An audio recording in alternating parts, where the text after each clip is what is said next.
Who is Ishi? I think we may not ever really know who Ishi is.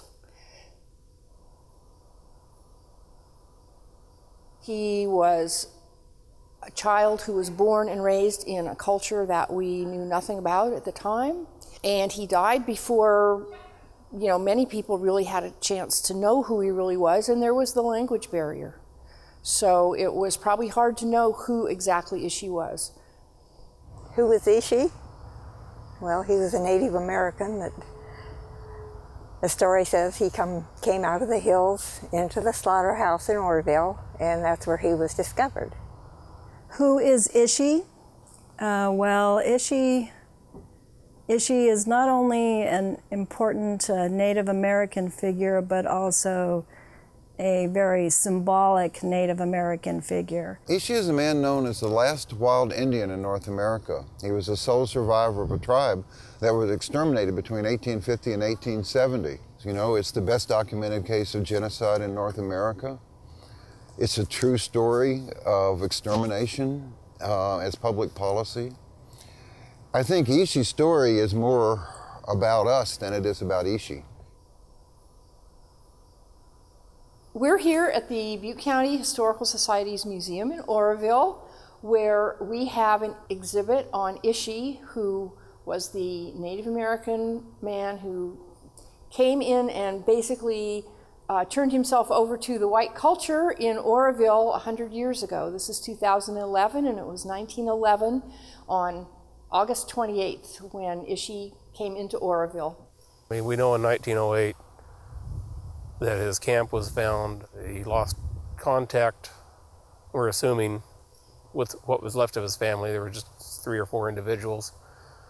And then there's a 3-year period there where we don't know where he was. I grew up in Ishi country and had heard the Yahi stories ever since I was a very young child. I grew up below Black Rock, and my Indian grandmother was full-blooded Maidu and Pit River. And she used to tell many stories of not just Ishi, but the Yahi tribe in whole. The wilds of Mill Creek would make anyone wonder how in the world anybody could survive in there, but they were all knowledgeable how to survive. In 1911, Ishi came out of the foothills of Tehama and Butte County to Oroville and had left his refuge been living alone for a while after his family had died, and came into Oroville to essentially surrender himself to modern civilization and Butte County Sheriff. The young boy who found him, whose name was Ad Kessler, like we would do, we would call law enforcement and say, we found this guy, we don't know what to do with him. So they brought him in to Oroville and couldn't communicate with him because of the language barrier. No one knew his language, and they did a certain amount by gestures, but they couldn't really communicate with him. And so the only safe place they could think of for him was the jail.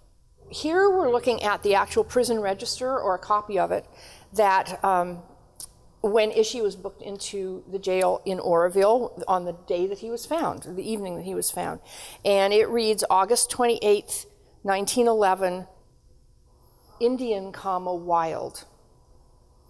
He didn't realize, that what would happen after that, but being captured and everything, that had to be very scary to him. He didn't know what was going to happen. Maybe they would kill him next. He just didn't know. Kroiber, who was the anthropologist from Berkeley, who came up to Oroville, to find Ishi. When Ishi was discovered, of course, they didn't know what to do with him, and one of the possibilities was to kill him, and fortunately he was saved. Ishi actually only spent, about less than 2 weeks in Oroville before he went on to San Francisco. He was in some ways adopted by the Department of Anthropology at UC Berkeley. Kroeber and some of his colleagues came to study what was being referred to as the last wild Indian. Ishi was not his name. That name was given to him by the Crowbers and his Saxon Pope. They gave him that name, which literally meant man or something of that nature. And it's not the Indian way to give our names to a society that, after all, killed off his tribe. He wasn't going to give that kind of history, and that's not something you did anyway. But I think there is a reason why he went there, and without reluctance went to the jail, went to Berkeley and all that. I think he totally changed Alfred Kroeber's ideas about the intelligence of indigenous people in North America. And when you realize that Kroeber trained 40% of the people in the field of anthropology at one time, that's incredibly dramatic. That means he was able to influence an entire generation of anthropologists and change the paternalistic way of looking at Indian people to looking at them as real, function, fully capable humans that they are. That was, probably the best thing that could have happened, even though in later years and currently there is some ongoing criticism of that, because by virtue of having then spent the rest of his life demonstrating in the museum, he was exposed to all of the germs that were going around San Francisco and got tuberculosis, which is what killed him.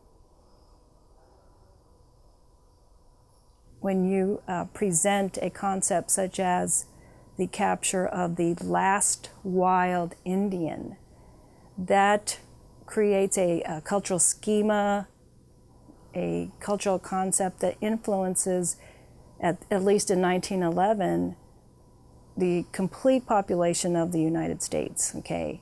Word gets out. It may not be true, but they have captured the last wild Indian. Essentially, that means they're done. Of course, we know as anthropologists that that's not true, and that there's, and what is a wild Indian. But in some ways, that created a mentality in the discipline, in the United States, in the American mind, that we no longer had to deal with Native Americans in our movement towards the West. Everyone assumes that the contact period started with Christopher Columbus, and I'm beginning to think that in some ways maybe Ishi marks the end of the contact period. His emergence into Oroville in 1911 was probably the final episode, the final chapter of the frontier era here. In reality, it had probably closed before that, but he was the nail in the coffin of the frontier days, if you want to say that.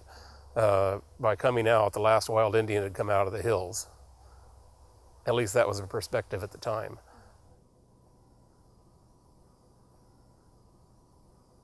Well, I teach California Indians, and I also teach California archaeology and prehistory.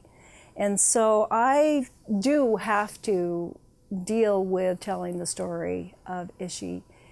And every semester I ask the students in my classes, well, how many of you know who Ishi is?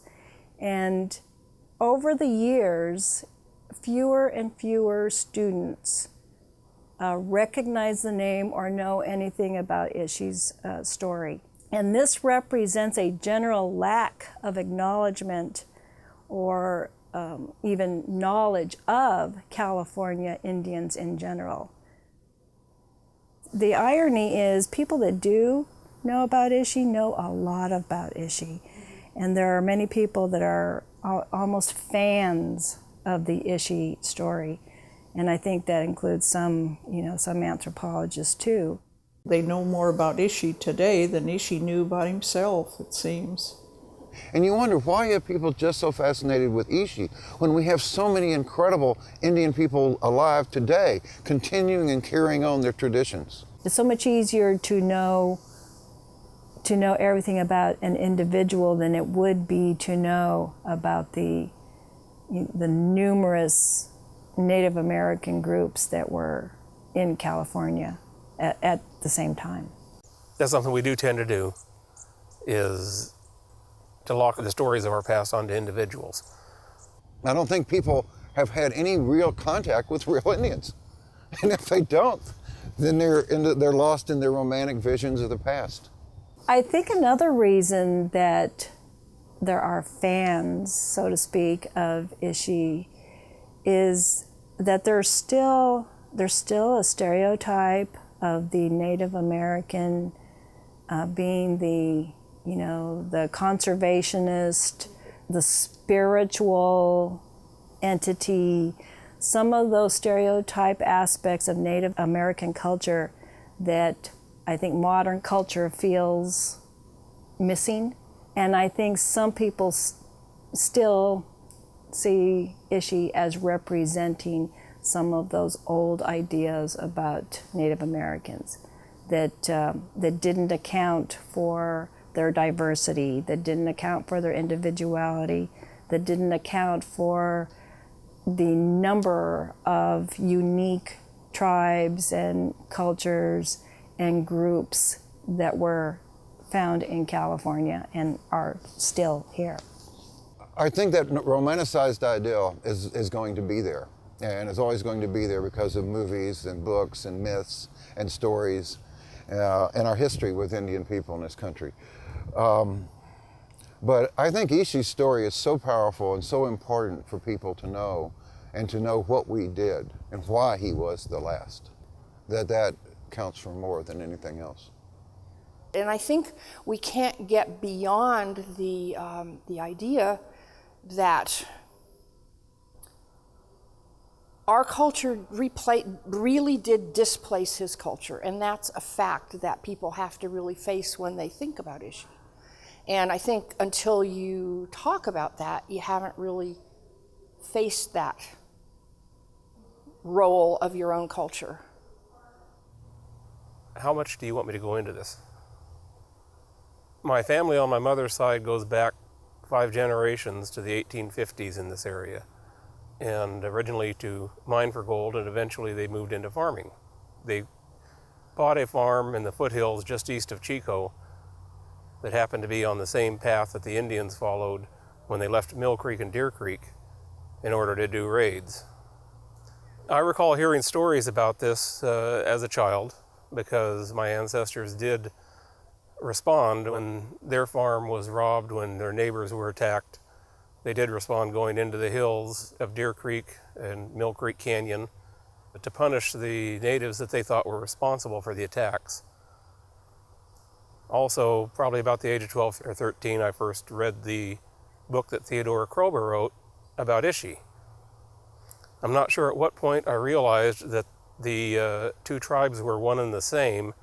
It came as a little bit of a shock, because you read the story from the anthropologist side of it, basically about the evil white men attacking the Indians up there, and then on the other side of the story, you have the family stories about an ancestor who was somewhat of a hero in his time, and it's conflicting.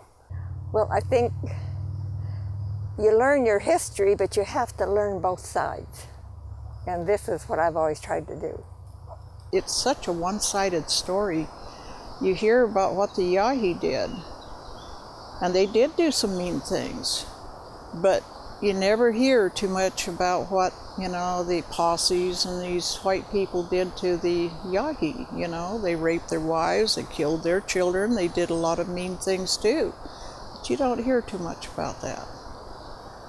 Yeah, as you grow up in America, if you grew up like I did in the 50s and 60s, and you see the television films, you see these massacres, and it's always the Indians massacring the white people. But in reality, it's really white people massacring Indians. And $5 a head, 50 cents a scalp. In the case of the Yahi, 3 white men wrote books about the extermination. They actually documented it. At one of the massacres, one man said he had to change guns because the Henry 50 caliber weapon he was using blew up the babies. I guess you couldn't get a reward for your scalp if you couldn't bring back enough pieces of it. It's really remarkable that Indian hunters were so proud to be Indian hunters that they would even write books about it even 40 years afterwards.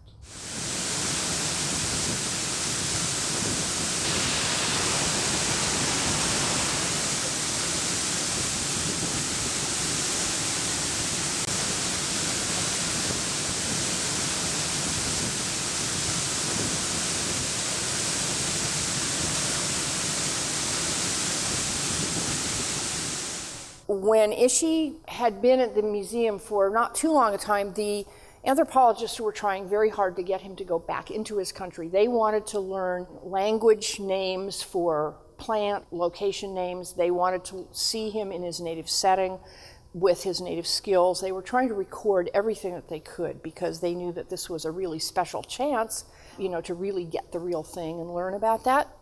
And Ishi didn't want to do that for quite a long time. When you realize that he lost all of his people there, and he had been in hiding there for 30 years, it must have been hard to think about going back there. As time kind of went on, and he got the sense that these people are wanting me for a reason, and maybe by me being here or going with these people, I can express to them, hey, you killed us off, but I'm still here.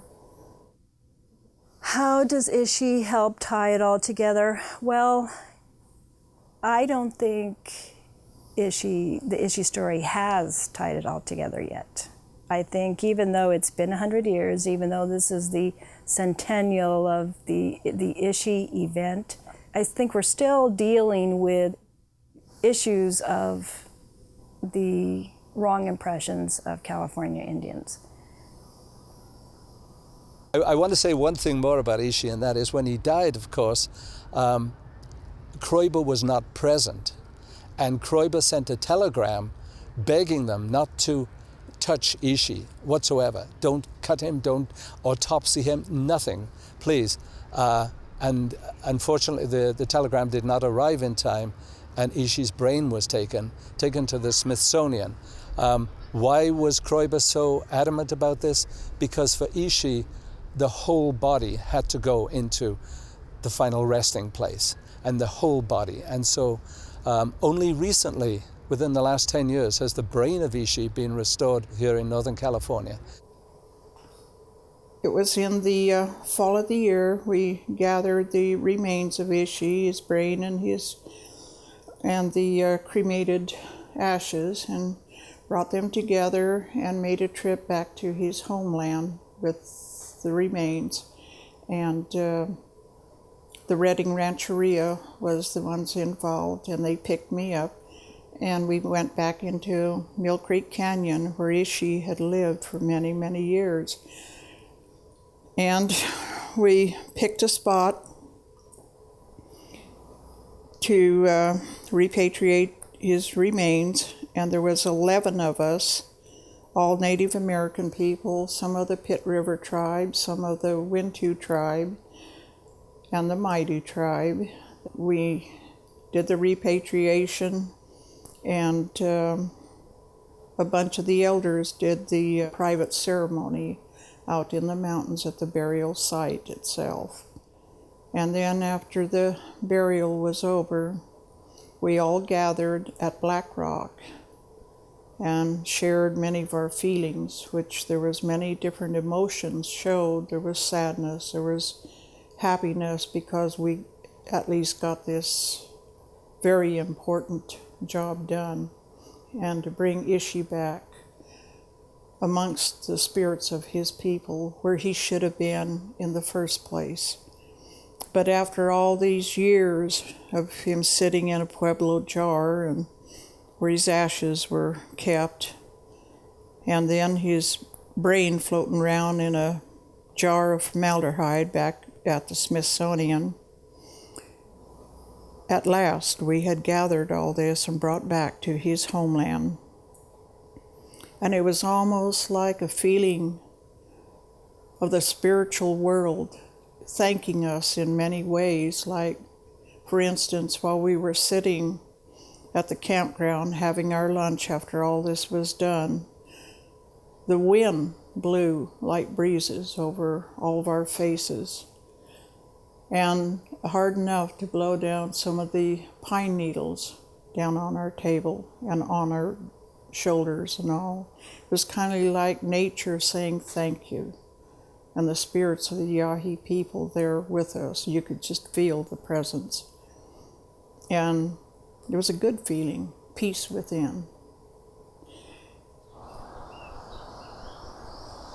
Well, that stands there as a tomb to represent the Yahi that all inhabited this beautiful Mill Creek Canyon. And right where we're sitting right now, I'm sure was a big village site. The Army ended up scouting out the area for the Indian, and they found a big encampment here. And one of the massacres in history was noted that the Mill Creek run red with the Yahi blood. That's even probably before Ishi's time. And the main thing, there's a lot of the history of Ishi we will never know. It'll always be a mystery. But what I like about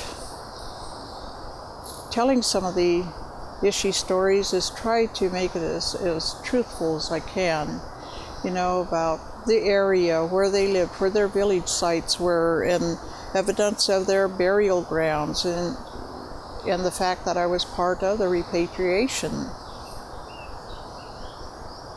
I want the younger generations to be able to know this history.